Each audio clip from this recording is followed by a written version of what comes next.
मंच पर उपस्थित भारतीय जनता पार्टी की हमारी संसद में विपक्ष के नेता आदरणीय सुषमा जी, राष्ट्रीय मंत्री और इस मछुआरा सेल के पालक के रूप में जिन्होंने काम किया है, मुरलीधर राव जी, यहाँ उपस्थित हमारे इस सेल के संयोजक डॉक्टर प्रकाश मालगवे जी, मंच पर हमारे सभी पदाधिकारीगण और उपस्थित मछुआरों परिवारों से जुड़े हुए हमारे सभी कार्यकर्ता भाई और बहन। हमारे देश में 4 करोड़ से ज्यादा ऐसी आबादी है जो मछली पालन इस व्यवसाय से डायरेक्ट और इनडायरेक्ट जुड़ी हुई है। 4 करोड़ ये आबादी कम नहीं है।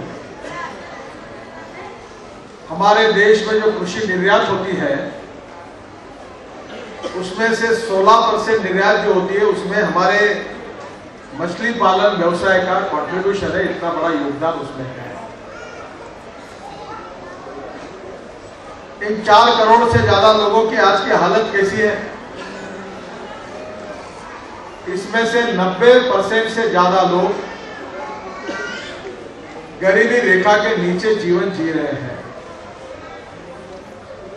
जिसका उल्लेख डॉक्टर प्रकाश मालगवे जी ने अपने भाषण में किया था। कुछ राज्यों में शेड्यूल कास्ट है, कुछ राज्यों में शेड्यूल ट्राइब है, कुछ राज्यों में ओबीसी है। इस प्रकार की कैटेगरी विभिन्न है। हमारे गरीब भाई और बहनों की हालत यह है कि स्वास्थ्य के क्षेत्र में, स्वास्थ्य और चिकित्सा के क्षेत्र में जिस प्रकार की सुविधाएं इनको मिलनी चाहिए वो लगातार नहीं मिल रही है। हालत बहुत खस्ता है। जहां तक शिक्षा की बात है, मछुआरा समाज के हमारे अनेक लोग काम कर रहे हैं, उनके बच्चों को अच्छी शिक्षा मिलनी चाहिए। Engineering college, medical college, professional courses, ये शिक्षा अनेक लोगों को मिल नहीं पाती, ऐसी भी स्थिति है। साक्षरता का जो प्रसार है उसमें भी मुश्किल से 50 से 56%, 56% तक यशस्वी हुए हैं। और सबसे चिंता का विषय कि 90% से ज्यादा लोग गरीबी रेखा के नीचे जी रहे हैं। 1947 में हमारे देश को स्वाधीनता मिली, तब पंडित जवाहरलाल नेहरू जी ने यह कहा था कि हम गरीबी दूर करेंगे। पंडित जी के बाद इंदिरा जी आई, उन्होंने गरीबी हटाओ का नारा दिया। फिर राजीव गांधी आए, सोनिया गांधी आई, अब पंडित जी का पोता राहुल गांधी भी गांव-गांव जाकर गरीबी हटाओ का नारा दे रहा है। पर इस देश के बुनकर हो, मछुआरा हो, इनकी गरीबी दूर नहीं हुई। वास्तविक इस क्षेत्र में पोटेंशियल है, पर इसका ठीक प्रकार से उपयोग नहीं किया गया। बातें की गई पर ध्यान नहीं दिया गया। और इसलिए आपको पता है कि जब किसी भी क्षेत्र में किसी भी व्यक्ति के लिए जब उसका स्वास्थ्य खराब होता है तो डॉक्टर पहले कहते हैं कि उसका ब्लड टेस्ट करो, पैथोलॉजी रिपोर्ट लाओ और डायग्नोसिस या निदान करो कि प्रॉब्लम क्या है, प्रश्न क्या है। और इसलिए पहले इस क्षेत्र का भारतीय जनता पार्टी में जब विचार हुआ तो मुरलीधर राव जी के नेतृत्व में डॉक्टर प्रकाश जी और मुरलीधर राव जी को एक बात मैंने कही कि हमारे मछुआरे क्षेत्र के आज समस्या क्या है, प्रश्न क्या है, उनकी स्ट्रेंथ क्या है, उनकी वीकनेसेस क्या है, इसका अध्ययन करना आज सबसे बड़ी आवश्यकता है। अगर हम समस्याएं नहीं समझेंगे तो उपाय कैसे ढूंढे जाएंगे? और इसलिए मैं सबसे पहले डॉक्टर प्रकाश मालगवे जी को, मुरलीधर राव जी को और इनको सहयोग करने वाले हमारे नलिन कोहली हो, डॉक्टर फड़के हो, अभी मैंने जिनका सत्कार किया उनका नाम लिंगमूर्ति हो, इन सभी सहयोगियों का मैं बहुत हृदय से स्वागत करता हूं, बहुत बहुत धन्यवाद। ये डॉक्यूमेंट मैंने पढ़ा, मैं हवाई जहाज से भी आया तो दिल्ली में बहुत देर तक हवाई जहाज उतर नहीं सका, तो मैं ये डॉक्यूमेंट पढ़ रहा था।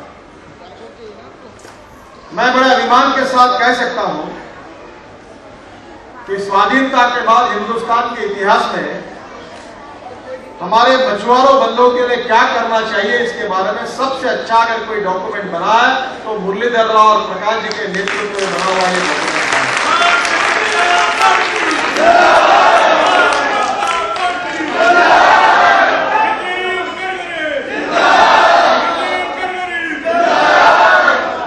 मैं आपसे अनुरोध करूंगा, इसका जो हेडिंग है मछली पालन और मछुआरों पर राष्ट्रीय नीति। भारतीय जनता पार्टी आज प्रमुख विपक्ष है। सुषमा जी हमारे संसद में विपक्ष की नेता है और भारतीय जनता पार्टी की ओर से इस 4 करोड़ से ज्यादा आबादी का कल्याण कैसे हो, इस भारतीय जनता पार्टी की चिंता है। अब चिंता क्यों है, इसके लिए भी इस बात को आपको समझना बहुत आवश्यक है। भारतीय जनता पार्टी जिन दीनदयाल उपाध्याय जी के विचारों पर चलती है, उन्होंने 1967 में कालीकट में कहा था वॉर अगेंस्ट पॉवर्टी, हम गरीबी के खिलाफ लड़ना चाहते हैं। और इसलिए उन्होंने हमारे सबको जो सामाजिक आर्थिक चिंतन दिया है उसका नाम है अंत्योदय। अंत्योदय का अर्थ यह है कि समाज का जो आखिरी व्यक्ति है, जो शोषित है, जो पीड़ित है, जो दलित है, जो सामाजिक आर्थिक शैक्षणिक दृष्टि से पिछड़ा हुआ है, ऐसे समाज के आखिरी पायदान पर जो व्यक्ति खड़ा है, जिस व्यक्ति के पास रहने के लिए मकान नहीं है, जिस व्यक्ति के शरीर पर कपड़ा नहीं है और जिसके पास खाने के लिए रोटी नहीं है, उस व्यक्ति को हम भगवान माने और उसकी हम निरंतर सेवा करते रहे। और जिस दिन उस व्यक्ति को रोटी, कपड़ा और मकान मिलेगा, उसी दिन हमारा कार्य पूरा होगा, ऐसा हम समझेंगे। ये पंडित दीनदयाल उपाध्याय जी का आर्थिक चिंतन, अंत्योदय का विचार, यही हमारी प्रेरणा है। और इसलिए ये 4 करोड़ से ज्यादा इस आबादी को गरीबी रेखा से ऊपर निकालकर उनके लिए अच्छे घर बने, बच्चों के लिए अच्छी शिक्षा की सुविधाएं मिले, व्यवसाय को बढ़ाने के लिए तंत्रज्ञान विज्ञान का उपयोग होकर उनको सही अर्थ में जो कर्जा है वो कर्जा उपलब्ध हो, चाहे वो समुद्र में काम करो, नदी में काम करे, तालाब में काम करे। जो फिश हम इकट्ठा करते हैं उसके लिए कोल्ड स्टोरेज तैयार हो, हार्वेस्टिंग भी हो, प्रोसेसिंग भी हो, पैकिंग भी हो, और सही में उसमें जो बीज है उसमें भी संशोधन होकर सही बीज भी उसमें आए। मैं अभी इस्राइल में भारतीय जनता पार्टी के डेलीगेशन को लेकर गया था, तो हमारा डेलीगेशन एक फिशरीज के इंडस्ट्री में गया था। वहां आपको ताज्जुब होगा कि एक एक फिश अलग अलग रंग का 2-2, 2.5 लाख रुपए उसकी कीमत थी। वसुंधरा जी, रामलाल जी, हम लोग सब देख के अचंभे में पड़ गए कि देखो इन्होंने कितना संशोधन किया। उन्हें पूरे अम्नियो हैचरीज देखी, एक्वाकल्चर डेवलप हो रहा है, वेस्टलैंड पर पानी के टैंक्स बनाकर उसमें फिशरीज का उद्योग चल रहा है। और पूरे दुनिया में जो तंत्रज्ञान विकसित हुआ है वो हमारे गांवों के फिशरमैन तक, मछुआरा तक जाए और उनका जीवन सुसह्य बनाए। यही पंडित दीनदयाल उपाध्याय जी के अंत्योदय के विचारों के आधार पर भारतीय जनता पार्टी का मिशन है। और इसलिए मैं सबसे पहले इस राष्ट्रीय नीति का ये जो रिपोर्ट आज मुझे और सुषमा जी को आपने दिया है, मैं सबसे पहले आपको विश्वास देना चाहता हूं कि भारतीय जनता पार्टी एक विजन डॉक्यूमेंट तैयार करी है, इंडिया विजन 2025, और जब भी चुनाव होगा तो भारतीय जनता पार्टी का शासन आएगा, एनडीए का शासन आएगा, और ये रिपोर्ट केंद्र में और राज्य में पूरी तरह से उसका अमल किया जाएगा।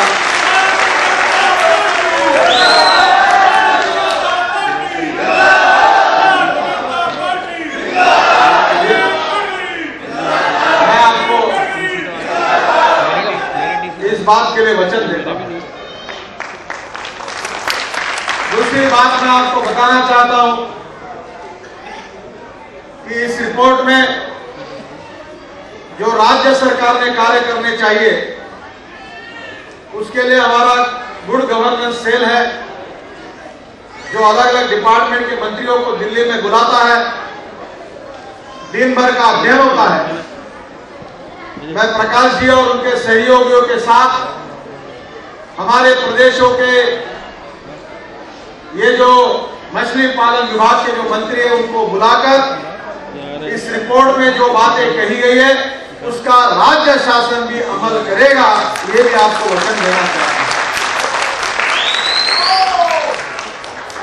मैं कल मध्य प्रदेश में था और मुझे मालूम था आज की बात हो रही है, तो मैंने मध्य प्रदेश के मुख्यमंत्री जी से चर्चा की और उन्होंने मुझे कहा कि मध्य प्रदेश में जितने मछुआरा है, जिस प्रकार से किसानों को हम 0% ब्याज से कर्जा उपलब्ध करा कर देते, उसी प्रकार से मध्य प्रदेश के किसानों को 0% ब्याज से कर्जा उपलब्ध करा कर देंगे।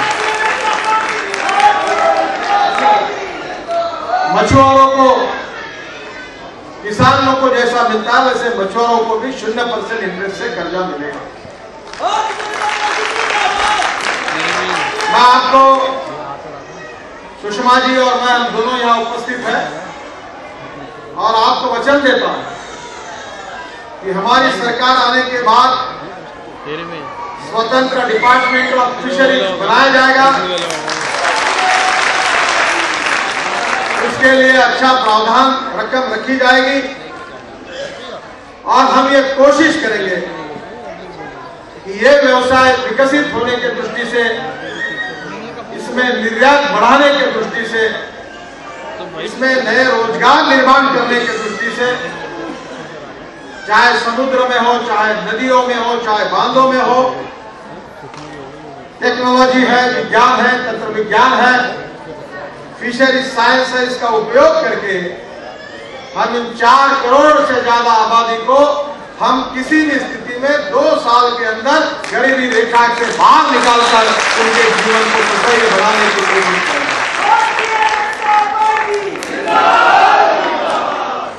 और ये भी वचन देता हूं कि हमारे इस गरीब भाई और बहनों के लिए, इनके परिवारों के लिए अच्छे मकान सस्ते में कैसे बने, उनके बच्चों को अच्छी शिक्षा की सुविधाएं कैसे मिलेगी, उसके साथ साथ कर्जा भी विकसित करने के लिए कैसे उपलब्ध होगा। मुझे बड़ा ताज्जुब हुआ कि जब मैं विजयवाड़ा गया था तो राष्ट्रीयकृत बैंकों से मछुआरों को कर्जा नहीं मिलता, तो साहूकारों से 20 और 22 और 24 और 25% से मछुआरों को कर्जा लेना पड़ता है।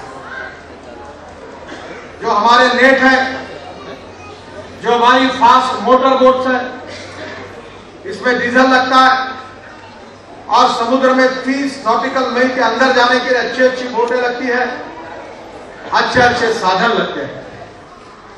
मैंने इन सब बातों का अध्ययन किया, ये रिपोर्ट पढ़ा है।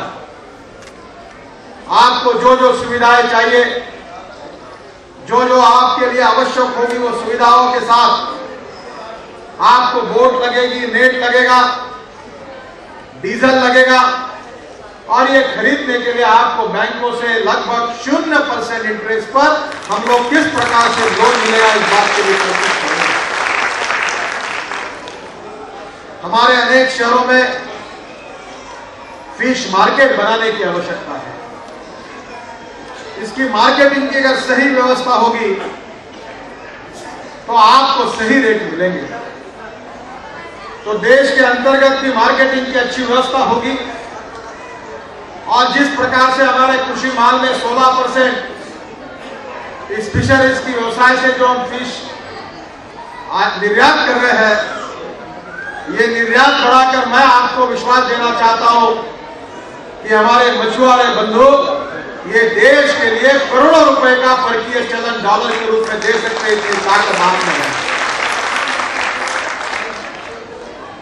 हम इस समाज के सामाजिक आर्थिक चित्र को बदलना चाहते हैं। हम समाज के मछुआरे समाज के बेरोजगारों को रोजगार देना चाहते हैं। जो गरीबी रेखा के नीचे है उनको रोटी, कपड़ा, मकान, स्वास्थ्य की सेवाएं, शिक्षा की सेवाएं, घर की सुविधाएं देकर उनका जीवन सुसह्य बनाना चाहते हैं और इन शोषित पीड़ित समाज को समाज के मुख्य धारा में मान और सम्मान के साथ उनको साथ में लेकर हम देश को आगे ले जाना चाहते हैं। मेरा विश्वास है कि आप सबके सहयोग से यह सपना निश्चित रूप से पूरा होगा। तो ये सपना अगर पूरा करना है तो आप सबको भारतीय जनता पार्टी का संगठनात्मक और राजनीतिक विस्तार करने में योगदान देना पड़ेगा। ये हम उसी समय कर सकते हैं कि जब दिल्ली में हमारा शासन आएगा। बहनों और भाइयों, अब तो ये यूपीए की सरकार इंटेंसिव केयर यूनिट में जैसे किसी सीरियस पेशेंट को शामिल किया जाता है, वैसे इस सरकार की हालत है। लोग तो कह रहे हैं कि आने वाला पार्लियामेंट का सेशन शायद इस सरकार के जीवन का आखिरी सेशन हो सकता है, मुझे पता नहीं है। पार्लियामेंट की नीति क्या होगी ये तो सुषमा जी तय करेंगे, पर आज सरकार की हालत खस्ता बनी हुई है। इस सरकार ने भ्रष्टाचार के सब रिकॉर्ड तोड़ दिए हैं। केवल सीएजी ने कहा उसके अनुसार 2G स्पेक्ट्रम, कॉमनवेल्थ गेम और कोलगेट, इन 3 कांडों का अगर उपयोग किया जाएगा तो 4,38,000 करोड़ का भ्रष्टाचार हुआ है। 21 लाख करोड़ रुपए विदेशी बैंकों में काला धन है। अगर इसकी टोटल की जाए तो 25,38,000 करोड़ रुपए होते हैं। मैं तो सोचता हूं कि कहीं 5,000 करोड़ रुपए भी मछुआरे समाज को मिल जाएंगे तो इस समाज का तकदीर बदल सकता है। और ये 25,38,000 करोड़ रुपए कहां गए? आपकी भूखमरी, आपकी गरीबी, आपकी बेरोजगारी और आज जिस महंगाई में आप जी रहे, इसका कारण क्या है? इसका कारण कांग्रेस की गलत आर्थिक नीतियां और भ्रष्ट प्रशासन है। कांग्रेस पार्टी भ्रष्टाचार से घिरी हुई है। पार्टी देश के गांव, गरीब, मजदूर, किसान, बुनकर, मच्छी पालन करने वाले हमारे बंधु बहने, इन सब गरीबों का भविष्य बदलना चाहती है। इस देश के तकदीर को बदलना चाहती है। और दीनदयाल उपाध्याय जी ने जिनको अंत्योदय का विचार हमको दिया है, वो समाज के शोषित पीड़ित गरीब लोगों का कल्याण करना, यही भारतीय जनता पार्टी की राजनीति के 21वीं सदी के राजनीति का विजन है। और इस सपने को पूरा करने के लिए, इन सब बातों पर अमल करने के लिए, मछुआरे बंधुओं का भविष्य बदलने के लिए आप सब लोगों का सहयोग भारतीय जनता पार्टी को चाहिए। सुषमा जी ने श्रीलंका के विषय पर जो किया आपको बताया। मैं भी उस समय मछुआरों की जब हत्या हुई तो ह्यूमन राइट कमीशन के पास आपका अपील लेकर मैं भी वहां पहुंचा था।